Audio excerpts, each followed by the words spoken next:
Doctor ইউনূসের বিরুদ্ধে শ্রম আইনের ৫ মামলা বাতিলের রায় বহাল। ভারতীয় দূতাবাস অভিমুখে বিএনপির ৩ সংগঠনের পদযাত্রা শুরু এবং এনআইডিতে ভুল থাকলে জরুরি ভিত্তিতে সংশোধন করতে বলল ইসি।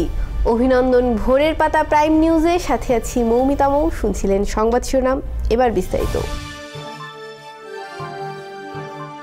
মুক্তিযুদ্ধের ইতিহাসে ৮ ডিসেম্বর গুরুত্বপূর্ণ ও ঘটনাবহুল একটি দিন। এদিন মুজিবনগর থেকে দেয়া এক বেতার ভাষণে জাতির উদ্দেশ্যে প্রবাসী বাংলাদেশ সরকারের প্রধানমন্ত্রী তাজউদ্দিন আহমেদ বলেন, স্বাধীন ও সার্বভৌম বাংলাদেশ এখন একটি প্রতিষ্ঠিত সত্য। পাকিস্তানি হানাদাররা এখন প্রাণ বাঁচাতে পালাচ্ছে। বাংলাদেশে পাকিস্তানিদের পরাজয় এখন কেবল সময়ের অপেক্ষা। বিস্তারিত থাকছে মামুনুর রহমানের প্রতিবেদনে।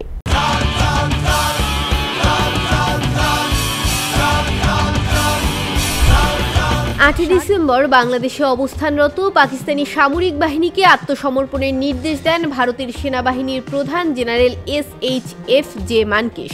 আকাশবাণী রেডিও থেকে উর্দু, হিন্দি ও পশতু ভাষায় এটি প্রচারিত হয়।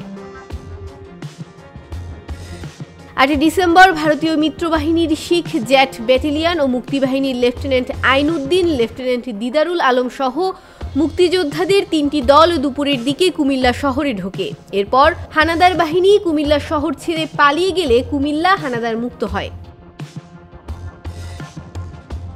৮ ডিসেম্বর ব্রাহ্মণবাড়িয়ায় মুক্তিবাহিনীর একটি দল ব্রাহ্মণবাড়িয়া হানাদার মুক্ত করে আশুগঞ্জের দিকে এগিয়ে যায়। এর আগে ভারতীয় বাহিনীর ৫৭ মাউন্টেন ডিভিশনের ভারতীয় সেনারা আখাউড়া ব্রাহ্মণবাড়িয়ার রেল লাইন ও উজানিসার রোড দিয়ে ব্রাহ্মণবাড়িয়ার দিকে এগিয়ে গিয়ে এক পর্যায়ে বিনা বাধায় ব্রাহ্মণবাড়িয়া হানাদার মুক্ত করে। ৮ December lieutenant general Jagjit Singh আরোরার নেতৃত্বে ভারতীয় মিত্রবাহিনীর ৩টি কলাম ঢাকার দিকে এগিয়ে যায়। এদিন ভারতীয় বাহিনীর একটি ব্রিগেড হালুয়াঘাট থেকে ময়মনসিংহের দিকে এগিয়ে যায়। ৮ ডিসেম্বর পিরোজপুর হানাদার মুক্ত হয়। আগের দিন Sundarban sub sector commander major জিয়াউদ্দিনের নেতৃত্বে মুক্তিযোদ্ধারা সুন্দরবনের বিশাল এলাকা দখল করে রাত 10টার দিকে পিরোজপুরের দক্ষিণ প্রান্তের পাড়ের হাট বন্দর দিয়ে পিরোজপুরে প্রবেশ করেন। খবর পেয়ে হানাদার বাহিনী মধ্যরাতের দিকে পচা নদী দিয়ে বরিশালের দিকে পালিয়ে যায়। আর এভাবেই বাংলাদেশ এগিয়ে যায় তার চূড়ান্ত জয়ের দিকে। ডেস্ক রিপোর্ট, ভোরের পাতা। নোবেলজয়ী অর্থনীতিবিদ ও অন্তর্বর্তী সরকারের প্রধান উপদেষ্টা অধ্যাপক ডক্টর মোহাম্মদ ইউনূসের বিরুদ্ধে ঢাকার শ্রম আদালতে করা ৫ মামলার কার্যক্রম বাতিল করে হাইকোর্টের দেয়া রায় বহাল রেখেছেন সুপ্রিম কোর্টের আপিল বিভাগ। রোববার আপিল বিভাগের জ্যেষ্ঠ বিচারপতি আশরাফুল ইসলামের নেতৃত্বাধীন আপিল বিভাগ নির্দেশ দেন। এ সময় রাষ্ট্রপক্ষে শুনানি করেন অতিরিক্ত অ্যাটর্নি জেনারেল অনিক আর হক।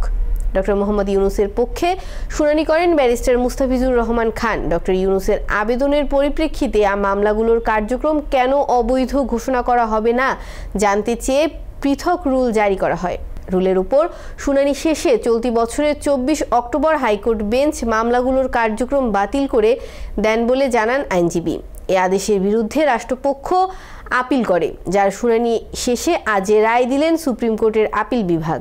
রাজধানীর ধানমন্ডি থানায় শিক্ষার্থী শামীম হত্যা মামলায় আওয়ামী লীগের প্রেসিডিয়াম সদস্য ও সাবেক বেসামরিক বিমান পরিবহন ও পর্যটন মন্ত্রী লেফটেন্যান্ট কর্নেল ফারুক খান, সাবেক সংসদ সদস্য সাদেক খান, ঢাকা বিশ্ববিদ্যালয়ের ছাত্রলীগের সাধারণ সম্পাদক তানভীর হাসান সৈকত ও সাবেক কাউন্সিলর হাসিবুর রহমান মানিককে ৩ দিনের রিমান্ড নেওয়া হয়েছে।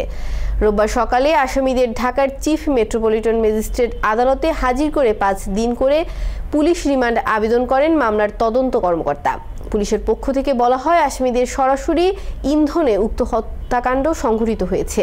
মামলার সুষ্ঠু তদন্তের স্বার্থে এবং মূল রহস্য উদ্ঘাটন সহ আরও কারা কারা হত্যাকাণ্ডে জড়িত তা জানতে রিমান্ডের প্রয়োজন। এর আগেও একাধিক মামলায় ফারুক খান, সাদেক খান, তানভীর হাসান সৈকত ও হাসিবুর রহমান মানিক রিমান্ড ভোগ করেছেন। জাতীয় পরিচয়পত্রে ভুল থাকলে জরুরি ভিত্তিতে সংশোধন করতে বলেছে নির্বাচন কমিশন। রোববার নির্বাচন কমিশন সচিবালয়ের জনসংযোগ পরিচালক মোহাম্মদ শরীফুল আলম এ তথ্য জানান। শরীফুল আলম জানান, আগামী ২ জানুয়ারি ২০২৫ তারিখে খসড়া ভোটার তালিকা প্রকাশ করা হবে। এ উপলক্ষে যাদের এনআইডিতে ভুল আছে তাদেরকে জরুরি ভিত্তিতে এই সময়ের আগেই সংশ্লিষ্ট উপজেলা, থানা নির্বাচন অফিসে গিয়ে ভুল সংশোধন করার জন্য অনুরোধ করা হচ্ছে। আগরতলায় বাংলাদেশের সহকারী হাইকমিশনে হামলা, ভাঙচুর, জাতীয় পতাকা অবমাননা এবং সাম্প্রদায়িক দাঙ্গা বাঁধানোর ষড়যন্ত্রের প্রতিবাদে ঢাকায় অবস্থিত ভারতীয় দূতাবাস অভিমুখে পদযাত্রা শুরু করেছে বিএনপির 3 অঙ্গ ও সহযোগী সংগঠন। রোববার বেলা 11:30টার আগে নয়াপল্টনে বিএনপির কেন্দ্রীয় কার্যালয়ের সামনে থেকে কর্মসূচি শুরু হয়। পদযাত্রা শেষে যুবদল, স্বেচ্ছাসেবক দল ও ছাত্রদলের পক্ষ থেকে ভারতীয় হাইকমিশনে একটি স্মারকলিপি প্রদান করা হবে। পদযাত্রায় যোগ দিতে রাজধানীর বিভিন্ন ইউনিট থেকে সংগঠন 3টির কয়েক হাজার নেতাকর্মী এসেছে। তাদের ভারত বিরোধী স্লোগানে মুখরিত হয়ে উঠেছে নয়াপল্টন ও আশেপাশের এলাকা। পঞ্চগড় সীমান্তে বিএসএফের গুলিতে বাংলাদেশি নাগরিক আনোয়ার হোসেন নিহতের ঘটনায় তীব্র নিন্দা জানিয়েছেন ডাক, টেলিযোগাযোগ ও তথ্য প্রযুক্তি মন্ত্রণালয় এবং তথ্য ও সম্প্রচার মন্ত্রণালয়ের উপদেষ্টা মোহাম্মদ নাহিদ ইসলাম। তিনি বলেছেন, এটি কোনো বিচ্ছিন্ন ঘটনা নয়। বিস্তারিত ডেস্ক রিপোর্টে। পঞ্চগড় সীমান্তে বিএসএফের গুলিতে বাংলাদেশি নাগরিক আনোয়ার হোসেন নিহতের ঘটনার তীব্র নিন্দা জানিয়েছেন ডাক, টেলিযোগাযোগ ও তথ্য প্রযুক্তি মন্ত্রণালয় এবং তথ্য ও সম্প্রচার মন্ত্রণালয়ের উপদেষ্টা মোহাম্মদ নাহিদ ইসলাম। তিনি বলেছেন, এটি কোনো বিচ্ছিন্ন ঘটনা নয়। বাংলাদেশের স্বাধীনতার পর থেকে বিএসএফ বারবার নিরস্ত্র বাংলাদেশি বেসামরিক নাগরিকদের হত্যা করছে। এটি আন্তর্জাতিক কনভেনশন এবং সীমান্ত নিরাপত্তা ব্যবস্থার নীতিগুলোর স্পষ্ট লঙ্ঘন। শনিবার রাতে সামাজিক যোগাযোগ মাধ্যম এক্সে এক পোস্টে তিনি কথা বলেন। উপদেষ্টা বলেন, আশ্চর্যজনকভাবে এই হত্যাকাণ্ডগুলো অবিচ্ছিন্নভাবে অব্যাহত রয়েছে। 2023 সালে 34টি, 2022 সালে 23টি এবং 2021 সালে 18টি হত্যাকাণ্ড রেকর্ড করা হয়েছে। এই মৃত্যুগুলো প্রায়শই চোরাচালান বা আত্মরক্ষার জন্য গুলি করা হয়েছে এমন দাবি করা হচ্ছে, কিন্তু এটি 2018 সালের চুক্তির স্পষ্ট লঙ্ঘন। এই চুক্তিতে ভারত ও বাংলাদেশ সীমান্ত ক্রসিং পরিচালনায় প্রাণঘাতী শক্তি এড়ানোর প্রতিশ্রুতি দিয়েছিল। এই চরম বাস্তবতা দুই দেশের মধ্যে বন্ধুত্বের দাবিকে ক্ষুণ্ণ করে উল্লেখ করে নাহিদ ইসলাম আরও বলেন, শুধুমাত্র গত 1 দশকে সীমান্তে 300 জনেরও বেশি মানুষের প্রাণ গেছে। এটি স্থায়ী শত্রুতার একটি মারাত্মক প্রমাণ। ভারত সরকারকে জরুরি পদক্ষেপ নিতে হবে যেন তার সীমান্ত বাহিনী আন্তর্জাতিক মানবাধিকার আইন মেনে চলে। সত্যিকারের বন্ধুত্ব পারস্পরিক শ্রদ্ধা, ন্যায়পরায়ণতা ও সম্প্রীতির ভিত্তির উপর নির্মিত হতে পারে বলেও মন্তব্য করেন তিনি। ডেস্ক রিপোর্ট, ভোরের পাতা। শীতে কাঁপছে উত্তরের হিমপ্রবণ জেলা পঞ্চগড়। রাতভর বৃষ্টির মতো ঝরতে থাকে কুয়াশার শিশির। খড়কুটো জ্বালিয়ে শীত নিবারণের চেষ্টা করেন গ্রাম অঞ্চলের হতদরিদ্র মানুষগুলো। বিস্তারিত ডেস্ক রিপোর্টে। শীতে কাঁপছে উত্তরের হিমপ্রবণ জেলা পঞ্চগড়। রাতভর বৃষ্টির মতো ঝরতে থাকে কুয়াশার শিশির। খড়কুটো জ্বালিয়ে শীত নিবারণের চেষ্টা করেন গ্রামাঞ্চলের হতদরিদ্র মানুষগুলো। রোববার সকাল 9টায় তাপমাত্রা রেকর্ড হয়েছে 11.5 ডিগ্রি সেলসিয়াস। এর ভোর 6টায় রেকর্ড করা হয় 12 ডিগ্রি সেলসিয়াস। 3 দিন পর 12 ডিগ্রির ঘর থেকে 11 ডিগ্রির ঘরে নামল তাপমাত্রা। জেলার প্রথম শ্রেণীর আবহাওয়া পর্যবেক্ষণাগার তেঁতুলিয়া অফিস এ তথ্য নিশ্চিত করেছে। স্থানীয় বাসিন্দাদের সঙ্গে কথা বলে জানা যায়, রাতে প্রচণ্ড ঠান্ডার কারণে হাত পা অবশ হয়ে আসে। রাতে এখন ডাবল কাঁথা কম্বল নিতে হচ্ছে। মনে হচ্ছে পৌষ মাসে ঠান্ডা শুরু হয়েছে।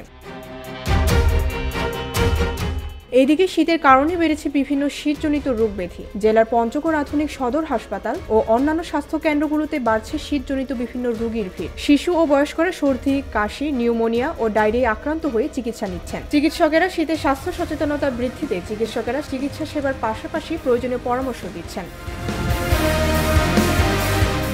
পঞ্চগড়ে তেঁতুলিয়া আবহাওয়া পর্যবেক্ষণাগারের ভারপ্রাপ্ত কর্মকর্তা জিতেন্দ্র নাথ বলেন, গত 3 দিন 12 ডিগ্রি ঘরে তাপমাত্রা রেকর্ডের পর রোববার সকাল 9টায় 11.5 ডিগ্রি সেলসিয়াস রেকর্ড হয়েছে। গতকাল শনিবার রেকর্ড হয়েছিল 12.5 ডিগ্রি সেলসিয়াস। আজ ভোরে সূর্য দেখা গেছে পঞ্চগড়ে। এবার আন্তর্জাতিক সংবাদ।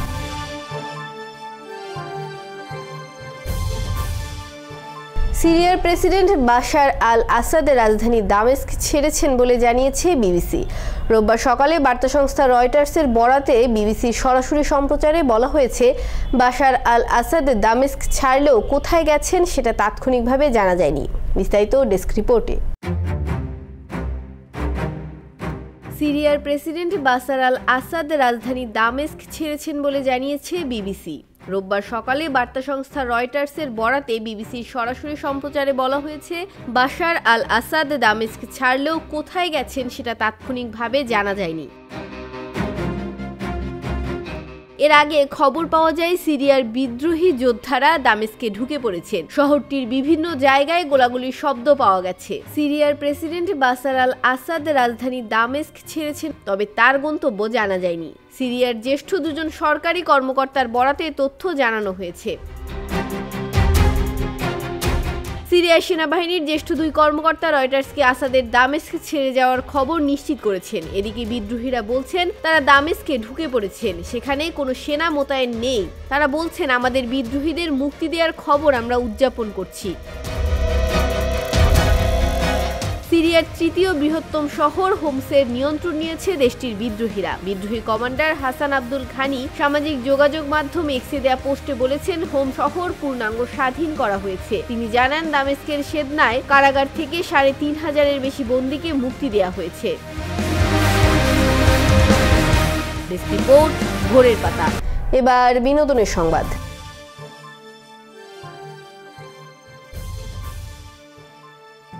প্রথম সন্তানের মা হয়েছেন দীপিকা পাডুকোন। এরপর সেভাবে তাকে প্রকাশ্যে দেখা যায়নি। এক সাক্ষাৎকারে জানিয়েছিলেন, সন্তান দুয়াকে নিয়ে ব্যস্ত সময় কাটছে। কন্যা জন্ম দেওয়ার পর নতুন জীবনে মানিয়ে নিতে তিনি যে হিমশিম খাচ্ছেন সে কথাও অকপটে জানিয়েছেন। তবে এবার হঠাৎ দিলজিৎ দোসানের কনসার্টে হাজির হয়ে চমকে দিলেন অভিনেত্রী। শুক্রবার দীপিকার নিজের শহর বেঙ্গালুরুতে কনসার্টে গান করেন দিলজিৎ। সেই মঞ্চে উঠে পাঞ্জাবি শিল্পীর সঙ্গে তাল মেলান দীপিকা। ঢিলেঢালা ডেনিম প্যান্ট ও টি শার্টে এসেছিলেন অভিনেত্রী। খোলা চুল, গয়না বলতে কানে দুল ও হাতে ঘড়ি। তার সাজ ও ব্যক্তিত্বে কোনো দিনই অতি নাটকীয়তা নেই। মন খারাপের কথা নির্দ্বিধায় বলেছেন তিনি, আবার আনন্দে দুই হাত মেলে নেচেছেন। ঠিক একইভাবে তিনি ধরা দিলেন দিলজিতের অনুষ্ঠানে। পাঞ্জাবি শিল্পীর গানের সঙ্গে দীপিকার নাচ এই মুহূর্তে সামাজিক যোগাযোগ মাধ্যমে ভাইরাল। এবার খেলাধুলার সংবাদ। রাজনৈতিক পট পরিবর্তনের পর বাংলাদেশ ও ভারতের মাঝে উত্তেজনা বিরাজ করছে। এরই মাঝে অনূর্ধ্ব-19 এশিয়া কাপের রোমাঞ্চকর ফাইনালে মুখোমুখি বাংলাদেশ ও ভারতের যুবারা, যেখানে টস হেরে আগে ব্যাটিং করবে আজিজুল হক তামিমের দল। ভারতীয় অধিনায়ক মোহাম্মদ আমান টস জিতে আগে ফিল্ডিংয়ের সিদ্ধান্ত নিয়েছেন। বিস্তারিত ডেস্ক রিপোর্টে। রাজনৈতিক পট পরিবর্তনের পর বাংলাদেশ ও ভারতের মাঝে উত্তেজনা বিরাজ করছে। এরই মাঝে অনূর্ধ্ব-19 এশিয়া কাপের রোমাঞ্চকর ফাইনালে মুখোমুখি বাংলাদেশ ও ভারতের যুবারা, যেখানে টস হেরে আগে ব্যাটিং করবে আজিজুল হক তামিমের দল। ভারতীয় অধিনায়ক মোহাম্মদ আমান টস জিতে আগে ফিল্ডিংয়ের সিদ্ধান্ত নিয়েছেন। বাংলাদেশের সামনে সুযোগ থাকছে বিজয়ের মাসে এশিয়া কাপের শিরোপা ধরে রাখা। ফাইনালেও নিজের সেরাটা দিয়ে দেশ আরেকবার ক্রিকেট উৎসবে মাতাতে চান বাংলাদেশের অধিনায়ক আজিজুল হাকিম তামিম। এর আগে 2019 যুব এশিয়া কাপ আসরের ফাইনালে প্রথমবার খেলতে নেমে বাংলাদেশ 5 রানে হেরেছিল ভারতের কাছে। সর্বশেষ আসরেও দুই দলের দেখা হয় সেমিফাইনালে। প্রতিশোধ তুলে বাংলাদেশ সেই ম্যাচে ভারতকে টুর্নামেন্ট থেকে বিদায় করে দেয়। পরে ফাইনালে সংযুক্ত আরব আমিরাতকে 195 রানের বিশাল ব্যবধানে হারিয়ে প্রথমবার যুব এশিয়া কাপের শিরোপা উৎসবে মাতে ইয়ং টাইগাররা। এ নিয়ে টানা দ্বিতীয় এবং সব মিলিয়ে তৃতীয়বার লাল সবুজের প্রতিনিধিরা যুব এশিয়া কাপের ফাইনাল খেলেছে। ফাইনালে তাদের প্রতিপক্ষ ভারতীয় যুব এশিয়া কাপের রেকর্ড সর্বোচ্চ 8টি শিরোপা জিতেছে। ইয়ং টাইগাররা একবার কেবল শিরোপা জিতেছে গত আসরে। ডেস্ক রিপোর্ট, ভোরের পাতা। সংবাদ শেষ করার আগে শিরোনামগুলো আরেকবার। ডক্টর ইউনূসের বিরুদ্ধে শ্রম আইনের 5 মামলা বাতিলের রায় বহাল। ভারতীয় দূতাবাস অভিমুখে বিএনপির 3 সংগঠনের পদযাত্রা শুরু। এবং এনআইডিতে ভুল থাকলে জরুরি ভিত্তিতে সংশোধন করতে বলল ইসি। এই ছিল আজকের ভোরের পাতা প্রাইম নিউজ। সারা দেশের সর্বশেষ আপডেট পেতে চোখ রাখুন ভোরের পাতায়। ধন্যবাদ।